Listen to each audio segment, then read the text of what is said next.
Hello. So you may be wondering why the stock market is doing so poorly today. It went down about 2% today, and this was attributed to China's facts and figures coming out of China regarding its manufacturing. Now, as you know, China is reliant on its manufacturing, its industry, and more specifically, its exports to the United States.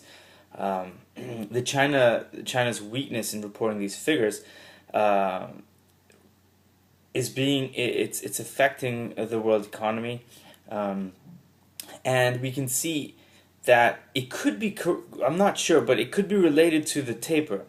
Uh, the taper, the Federal Reserve not buying as many American bonds as it used to, government bonds. And so this exposes a weakness in the world economy. But more so, it shows this mutual reliance on China and China's reliance on the United States. Also, there's also smaller, more vulnerable countries that are being affected by the China's slowdown.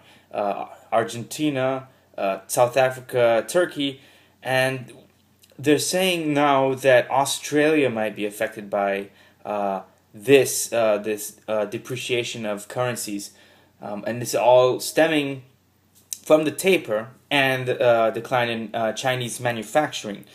And this is in turn affecting the American economy.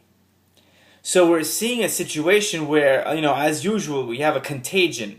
One person gets affected and everyone else gets affected by this, by anything, by a systemic shock, something that disturbs the smooth running of the economy. Now, I'm proposing, I'm thinking through this myself, but what will China do in the following days? Seeing it's the slowdown of manufacturing, one, and two, seeing that ripple effect on smaller countries, Argentina, Turkey, South Africa, and even Australia, what will China do?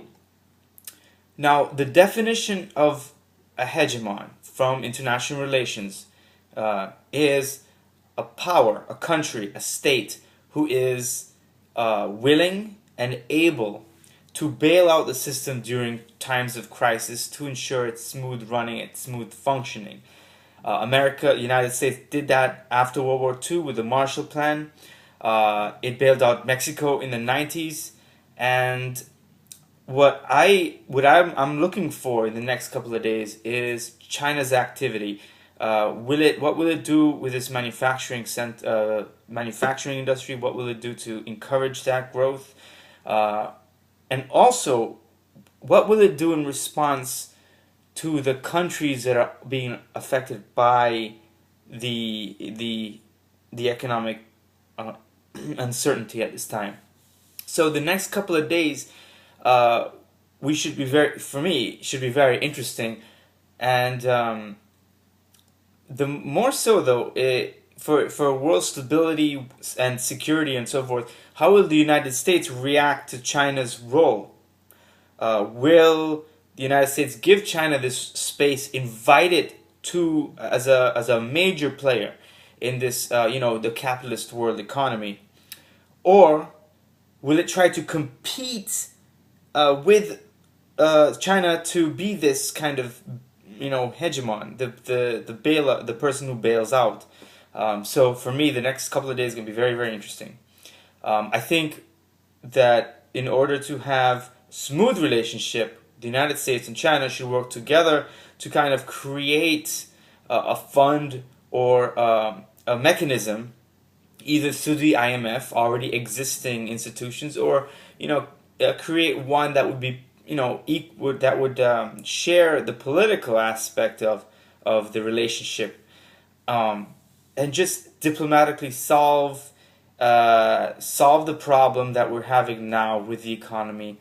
And I think that would ensure the next 20 years, given many political analysts, their opinion and their speculation on the rise of China being a peaceful transition, or a more a clash. So the next couple of days, like I said, I'm looking forward to it. I hope you are too, and we'll see what happens.